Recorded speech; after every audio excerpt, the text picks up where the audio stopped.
La question 7. Le cheikh nous dit Ma huwa al-iman al-mutlaq wa hal yazid wa yanqus. Donc là, je ne vais pas vous interroger sur le début de la question. Je vous interrogerai uniquement à l'écrit sur la fin de la question parce que c'est une question qu'on a déjà vue mais sous une autre forme.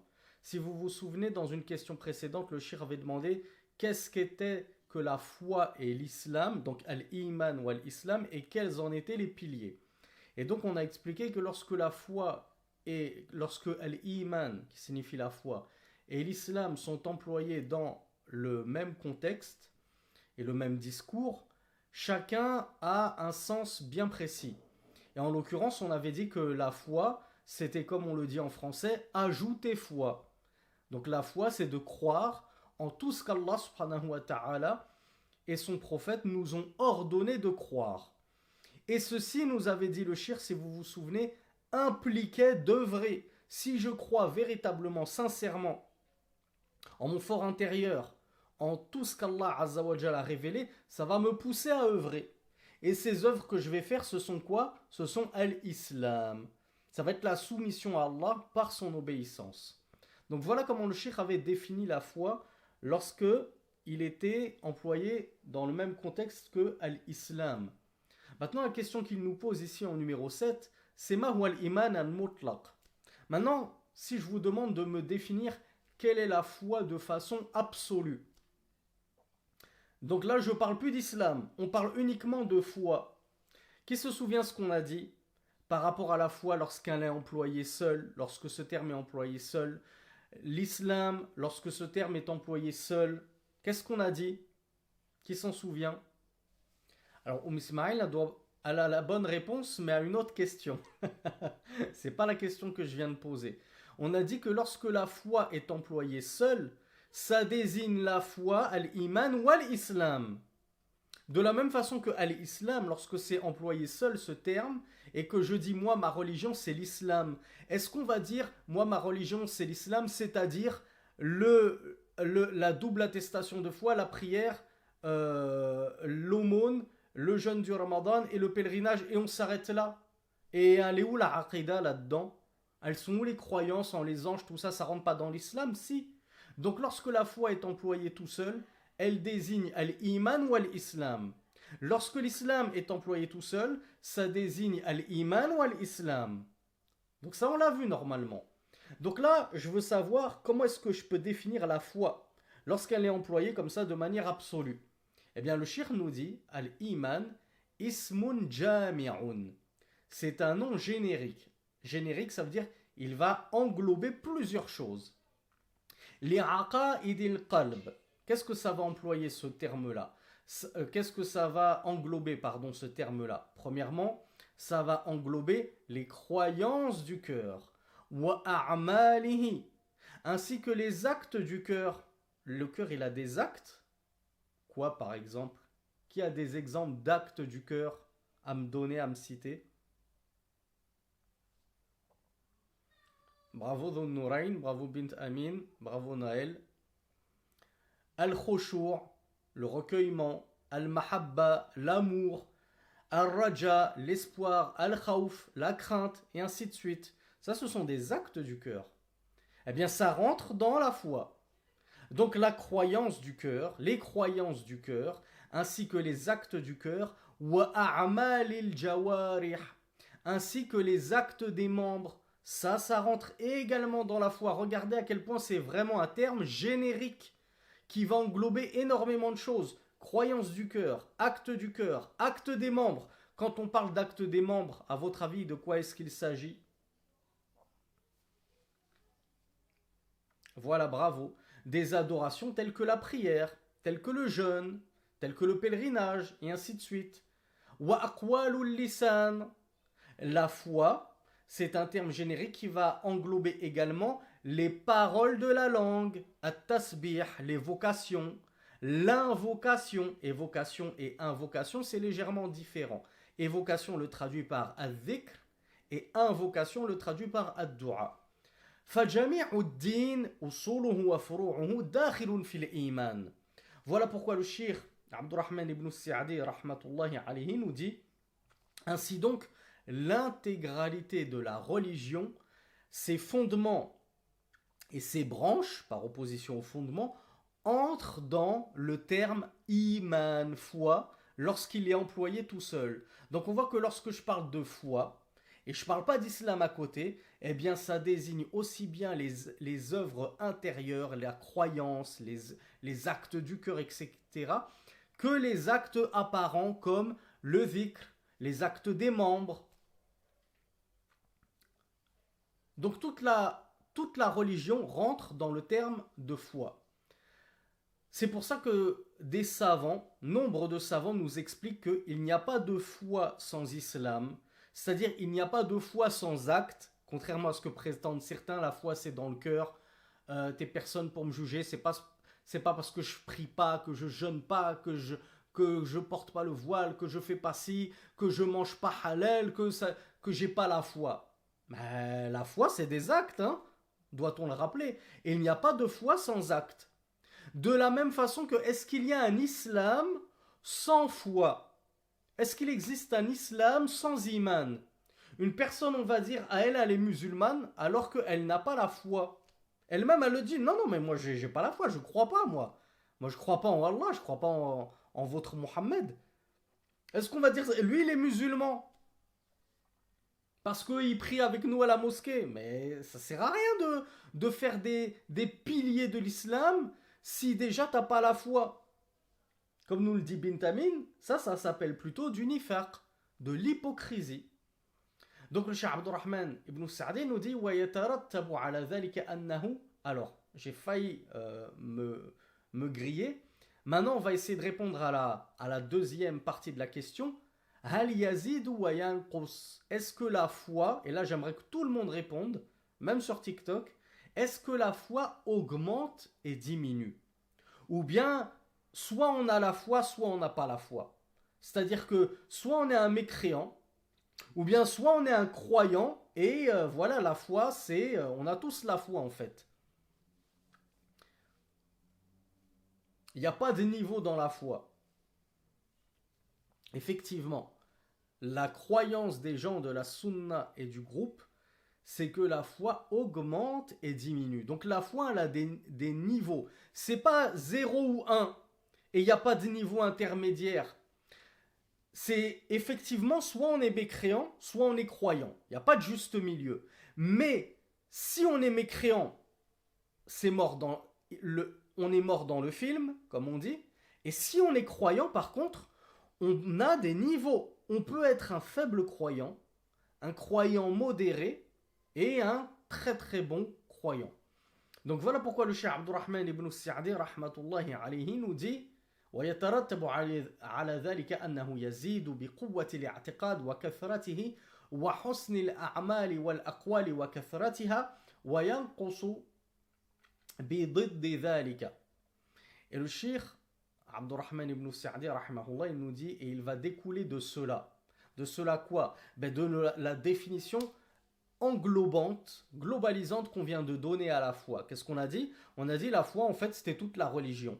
C'était aussi bien les croyances que les actes. On est d'accord? On s'est arrêté là. Donc il va découler d'une telle définition, et c'est la définition des gens de la sunna et du groupe, que la foi va augmenter en fonction de quoi, à votre avis?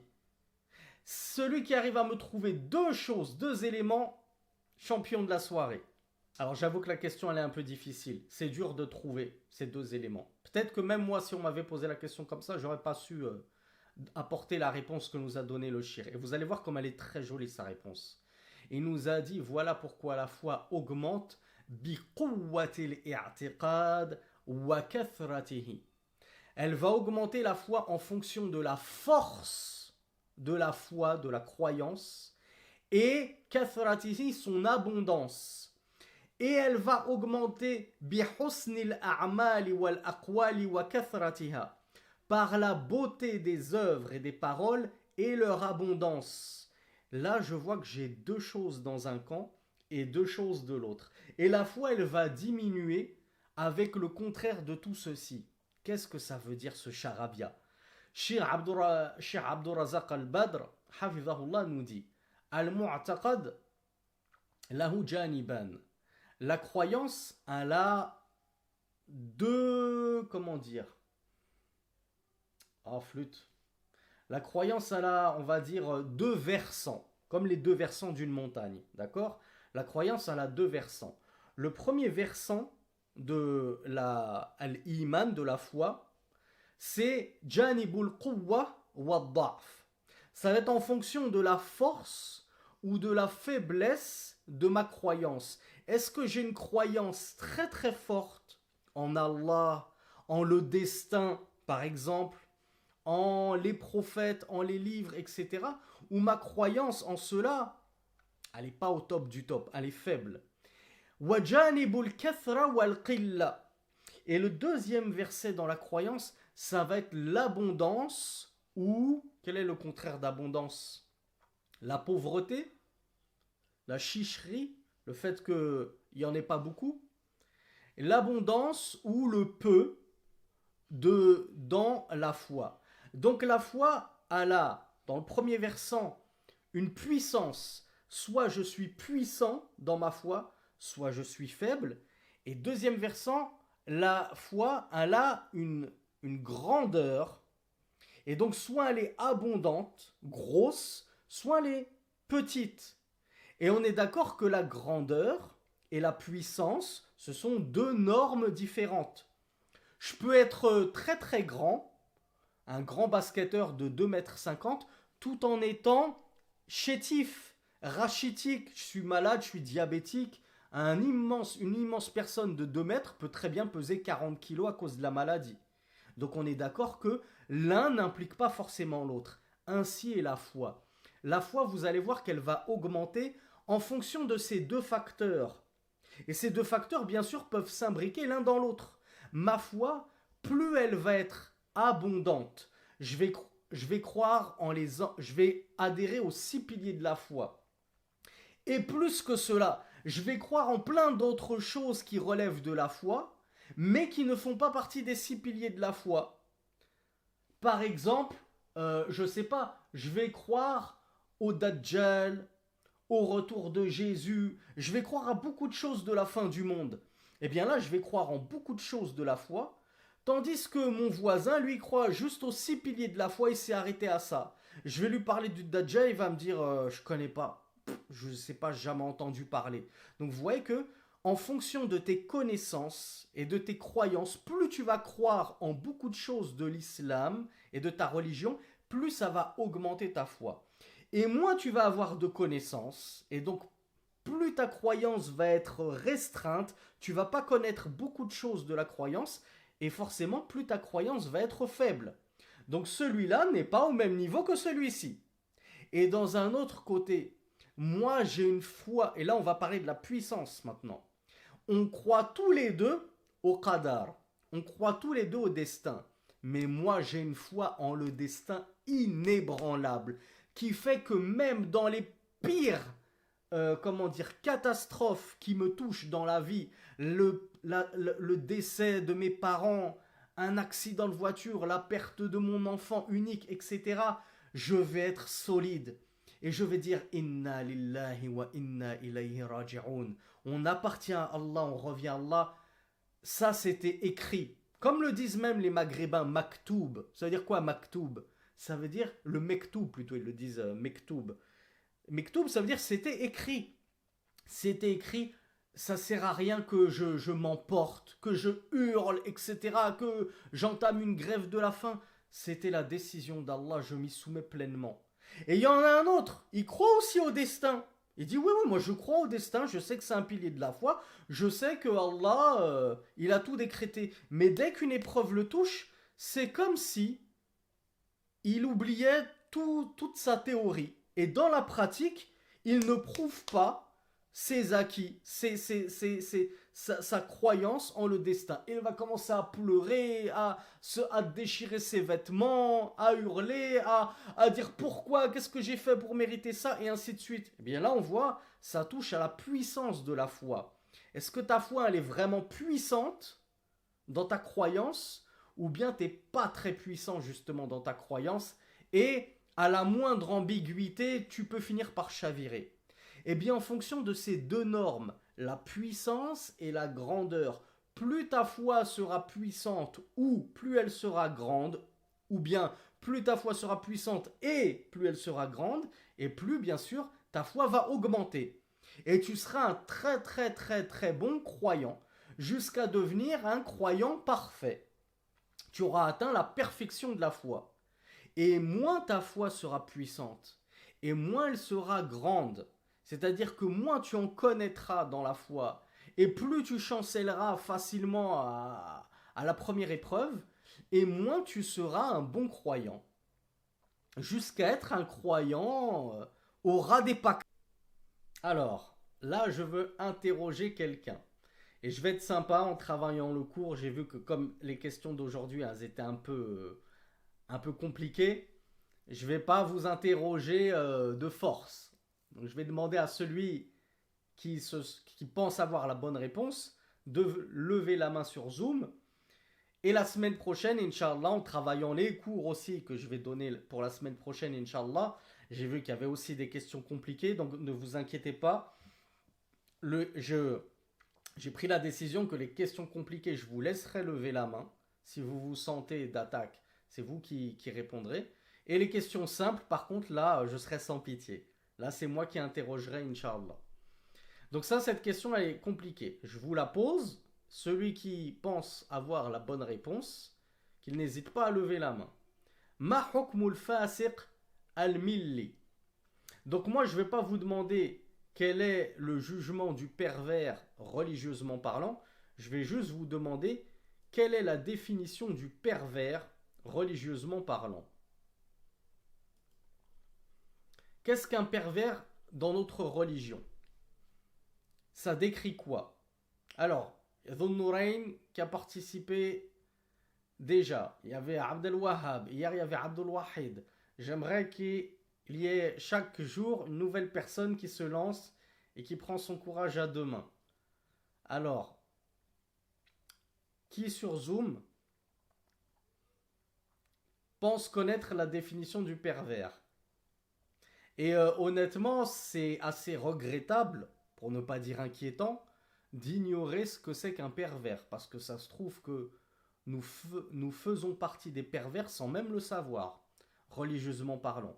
On pourrait se dire, ouais, ben un pervers, c'est un violeur, pédophile, assassin, cambrioleur, terroriste, etc. Alors qu'en fait, quand on va voir la définition, on va se dire, oh, waouh, mais on est clairement en train de parler de moi, là.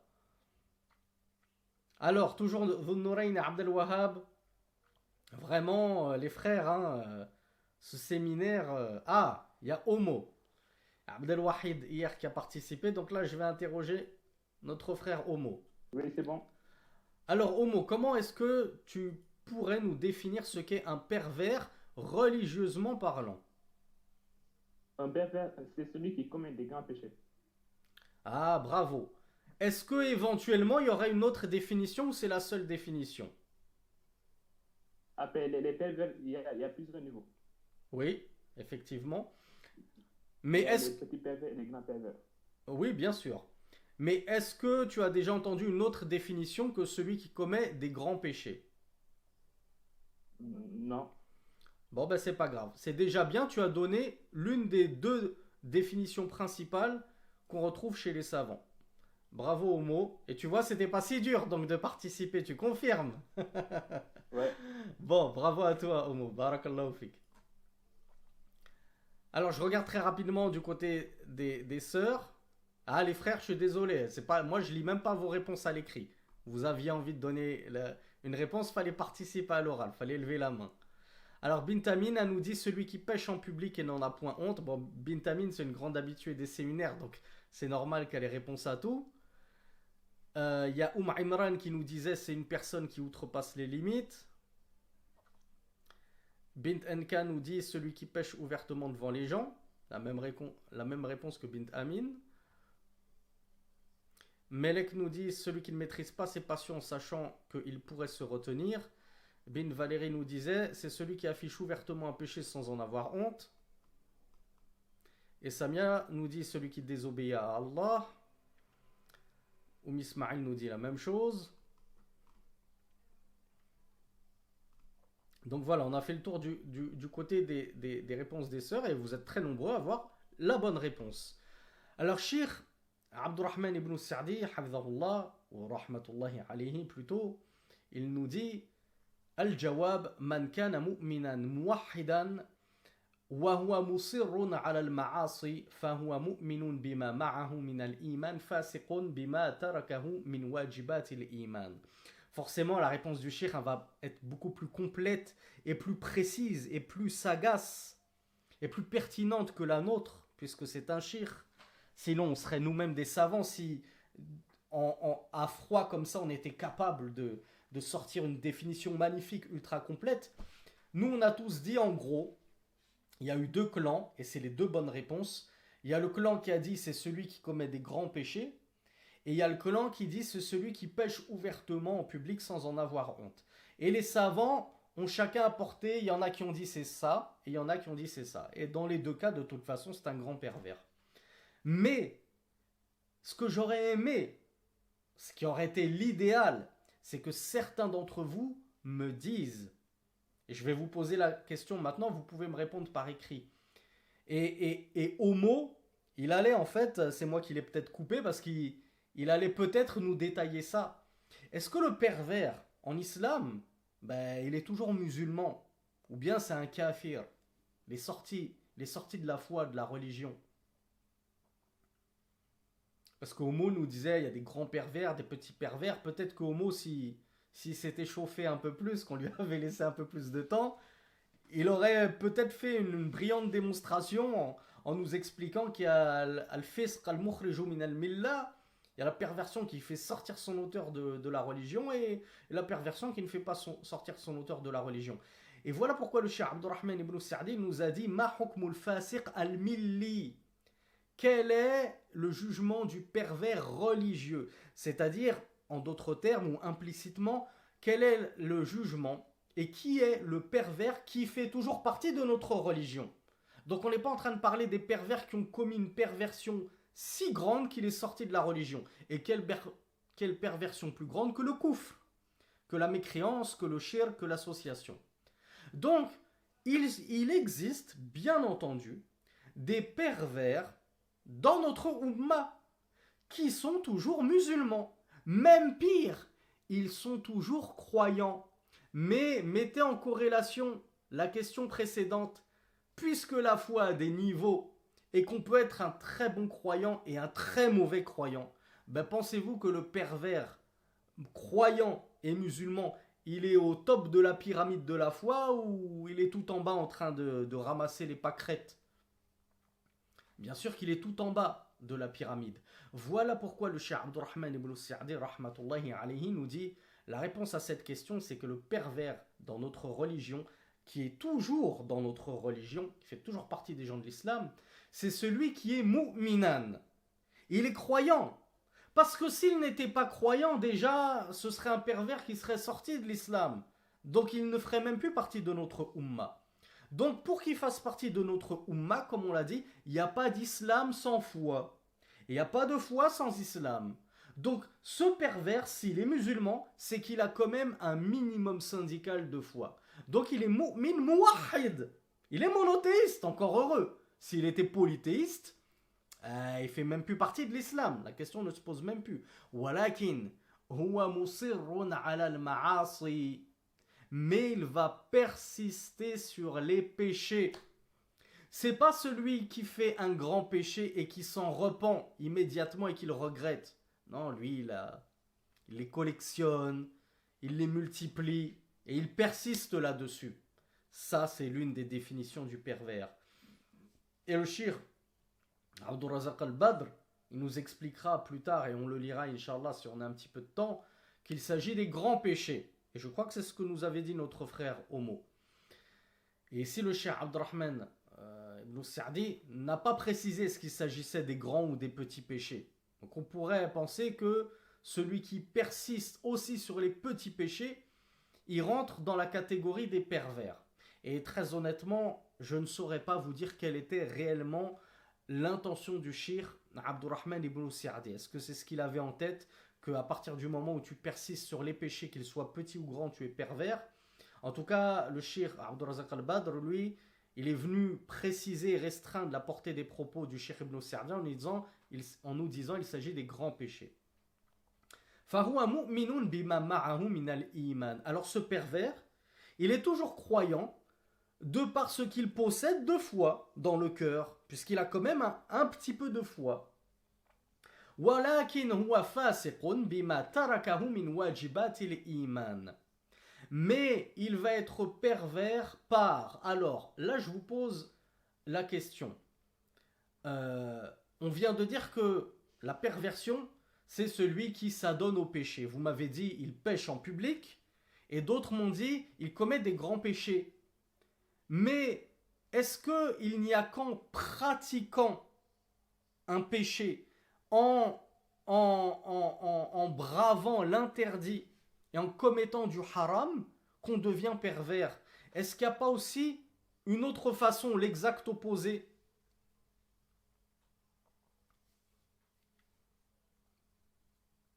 Alors non, je pense que vous ne voyez pas du tout où je voulais en venir.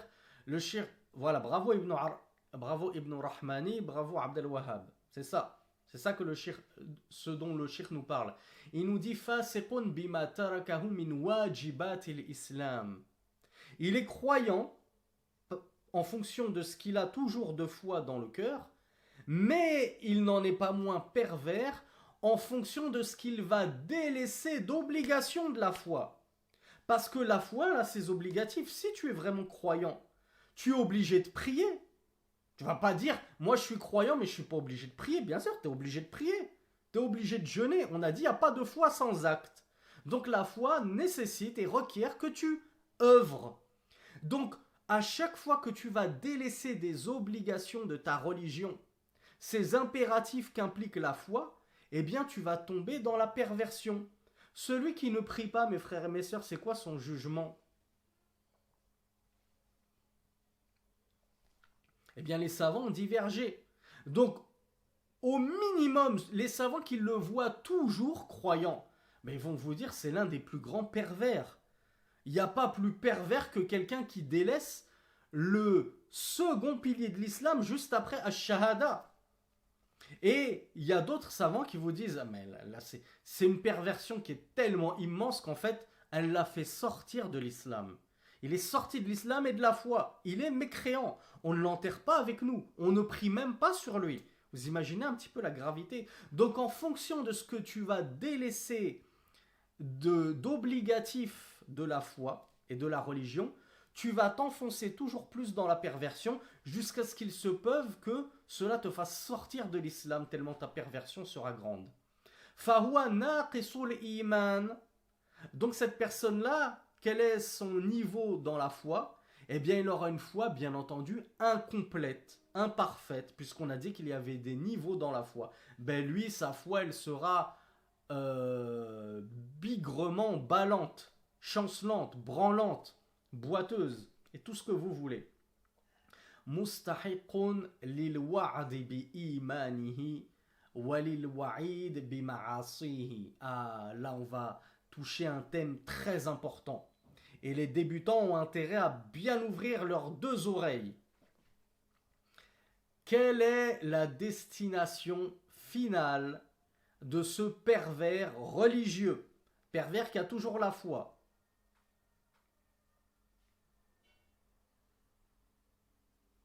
Alors bravo, en fait je me suis trompé de question. On m'a tous dit le paradis.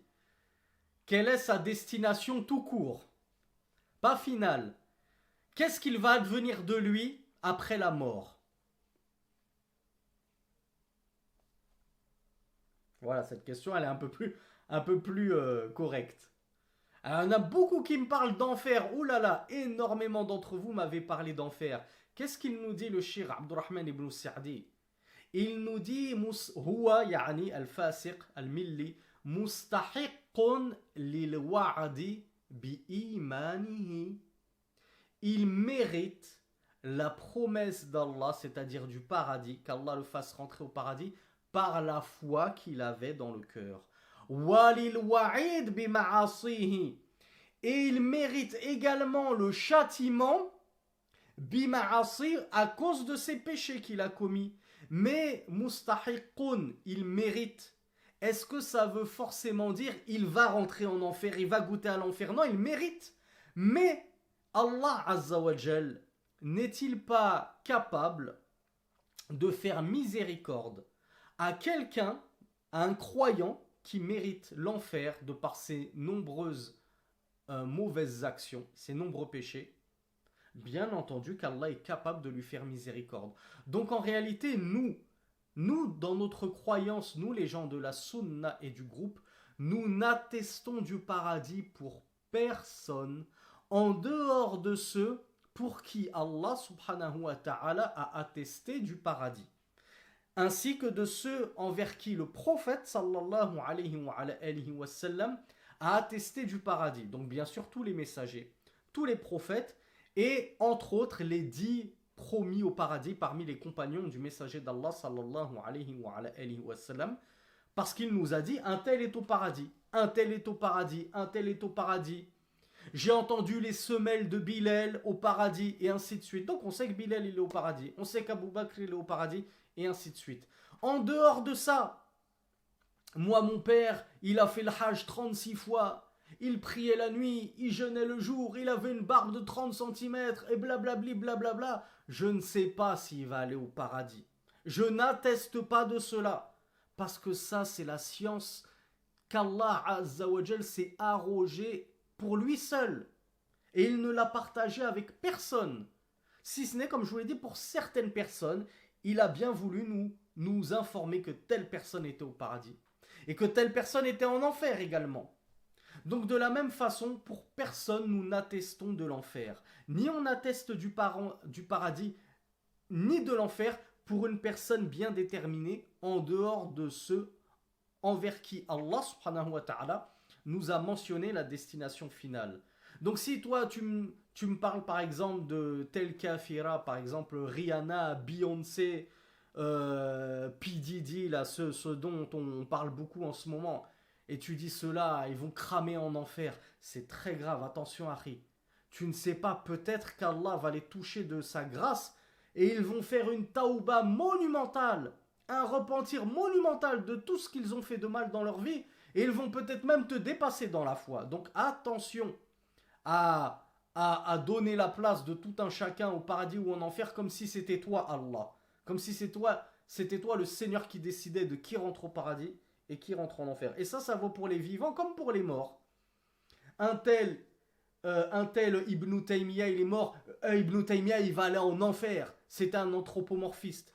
Il se peut que ce soit toi qui ailles en enfer, ne serait-ce qu'à cause de cette parole. Parce que tu as voulu devancer Allah dans le jugement de ses serviteurs, il se peut que pour ce devancement, Allah te jette toi en enfer et qu'Ibn Taymiyyah entre au Firdaus même sans jugement, sans châtiment, ni dans la tombe, ni Yawm al-Qiyamah, ni nulle part. Donc ça, mes frères et mes sœurs, c'est un point fondamental de notre dogme, de notre credo. Nous n'attestons pour personne du paradis et de l'enfer en dehors de ceux dont Allah Azza wa Jal nous a fait mention de leur place. Donc, ce pervers, il mérite d'aller au paradis pour ce qu'il avait de foi, et il se peut qu'il y aille d'entrée de jeu, dès Yawm al-Qiyamah, dès qu'il ressuscitera, Allah le fera directement entrer au paradis en lui faisant miséricorde et en lui effaçant tous ses péchés. Et il se peut, et il le mériterait, ce serait comme on dit bien mérité, qu'Allah subhanahu wa ta'ala lui fasse goûter à l'enfer, mais un certain laps de temps, par justice et équité. Je t'ai ordonné la prière, je t'ai ordonné ceci et cela, et tu n'as pas pratiqué mes ordonnances, alors tu vas résider en enfer tel et tel laps de temps. Mais ensuite, parce que tu avais de foi, tu iras au paradis. Donc nous, on ne sait pas. Le pervers, quelle est sa demeure finale? Allahu a'lam. Il se peut qu'Allah lui fasse miséricorde, tout comme il se peut qu'Allah Azza wa Jal, pardonnez-moi, décide de faire preuve de justice, d'équité, et de le punir pour ce qu'il a fait de mal, avant ensuite de l'introduire au paradis en tant que demeure finale. Le cheikh nous dit wa ma'a dhalika la yukhalladu finnar. Donc je ne vais pas vous poser la question puisque c'était la question que je vous avais posée avant de me rectifier. Donc la deuxième question c'était est-ce que le pervers qui rentrera en enfer pour expier ses fautes, est-ce qu'il y résidera éternellement? Ben, vous m'aviez tous répondu dans la toute première question en me disant sa demeure finale c'est le paradis. Donc le pervers, à partir du moment où il était toujours musulman, toujours croyant, il ne résidera jamais éternellement en enfer. Il peut y résider un certain laps de temps, mais pas pour l'éternité. Fal-iman al-mutlaq, et là c'est une très jolie définition qu'il nous a donnée le shir. Il nous a dit al-iman al-mutlaq at-tam yamna'u min. Alors, c'est vous qui allez me la compléter. Il nous dit la foi globale et parfaite. Elle empêche son auteur de. Qui me complète cette phrase à l'écrit? La foi complète, parfaite, elle empêche ou elle prémunit son auteur de. Alors Bintamin me dit de finir en enfer. Non, c'est pas précis. C'est pas la réponse qu'on doit apporter quand on est précis. Alors Ismaïl nous dit d'être châtié et c'est ça. C'était pas le terme que j'attendais, mais en gros c'est ça. Elle empêche de rentrer en enfer. Voilà pourquoi quand Bintamin par exemple nous dit de demeurer éternellement en enfer, non, ni éternellement, ni une fraction de seconde. Celui qui a la foi totale, complète, il ne goûtera jamais à l'enfer, il n'y rentrera jamais. Mais sinon ce serait une injustice manifeste. Le croyant, il a été ultra croyant toute sa vie, il n'a jamais désobéi à Allah, sa foi elle était à son paroxysme. Complète, totale, il n'y avait aucune souillure, ni de mécréance, ni d'innovation, ni d'ambiguïté. Et vous voulez qu'Allah, comme ça, il le fasse séjourner, ne serait-ce qu'un jour en enfer? Non, Allah n'est pas injuste envers ses serviteurs. Donc, Cheikh Abdurrahman ibn Sa'di nous dit, la foi totale, complète, elle empêche, c'est-à-dire son auteur, d'entrer dans le feu. De manière absolue, il n'y pénétrera jamais. Mais la foi insuffisante, la foi chancelante, al-iman an-naqis, la foi incomplète, est-ce qu'elle empêche son auteur de quelque chose? Et si oui, de quoi? Al-iman an-naqis yamna'u min, c'est ça. Celui qui a la foi incomplète, il se peut qu'il séjourne en enfer, mais pas éternellement. Donc sa foi incomplète l'empêchera de résider éternellement dans le feu. Donc vous voyez la différence? La foi complète, elle t'empêche de résider dans le feu, point barre, donc même pas une seconde, mais la foi, elle complète, elle ne t'empêche entre guillemets que de résider éternellement dans le feu. Mais non éternellement, temporairement, elle ne t'en empêche pas. Ça, c'est soumis à la volonté d'Allah et à sa discrétion et à sa bonne grâce. Alors on revient brièvement sur cette grosse question numéro 8 et on va voir ce que nous en a dit le shir Abdurrazaq al-Badr, hafidhahullah. Il nous a dit que l'auteur, donc le shir Ibn Sa'di, il a dit al-fasiq al-milli, le pervers religieux, croyant. Il nous dit cette restriction, pourquoi est-ce qu'il a restreint le pervers au pervers religieux? Il a dit لأن الفسق فسقان فسق أكبر ينقل صاحبه عن الملة إلى الكفر وكقول الله سبحانه وتعالى ومن كفر بعد ذلك فأولئك هم الفاسقون والفسق الثاني هو فسق أصغر وهو دون الفسق الأكبر غير ناقل عن ملة الإسلام ويسمى فاعله بالفاسق الملي ويكون ذلك بفعل كبائر الذنوب والآثام كقول الله سبحانه وتعالى وكره إليكم الكفر والفسوق والعصيان أولئك هم الراشدون. Donc, Cheikh Abdurrazaq nous a fait une belle annotation ici, hafidhahullah.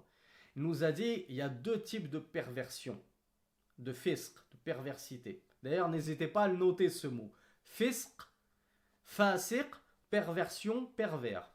Donc il y a deux types de fisq, de perversion. Il y a le fisqun akbar, la plus grande perversion. Comme on a le kufr akbar et le kufr asghar, la grande mécréance, la petite mécréance. Ben, on a la grande perversité.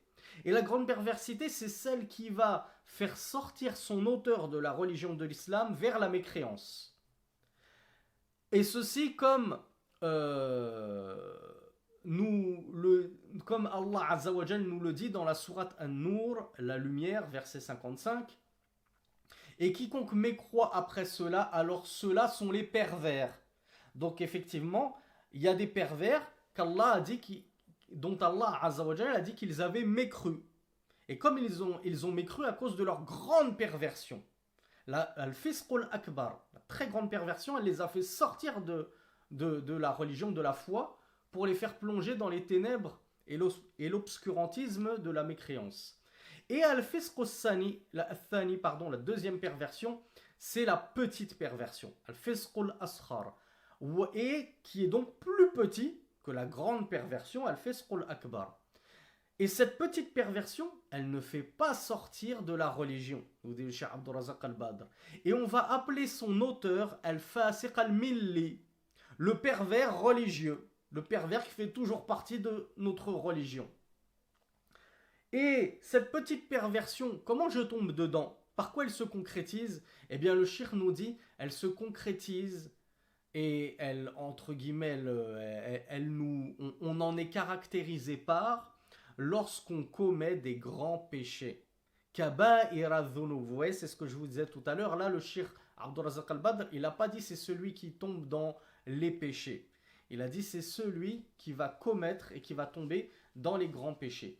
Kaqawlillahi subhanahu wa ta'ala, comme Allah subhanahu wa ta'ala nous le dit, et il vous a rendu détestable la mécréance, al-fusuq, donc la perversité, et la désobéissance.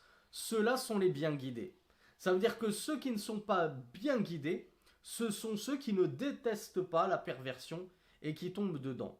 Alors ça me fait penser à vous détailler un petit peu 3 paroles maintenant concernant le pervers. On a vu qu'il y avait des savants qui, comme le Cheikh Abdurrazaq al-Badr, nous disent que le pervers, c'est celui qui commet un péché majeur et qui ne s'en repent pas, parce que celui qui se repent d'un péché est comme celui qui n'a jamais péché. On a un autre groupe de savants, et c'était l'avis de Cheikh Ibn Baz, qui nous disait que le pervers, c'est celui qui pêche ouvertement en public. Il n'a même pas honte de pécher devant les gens comme ça. Ça, c'est un pervers.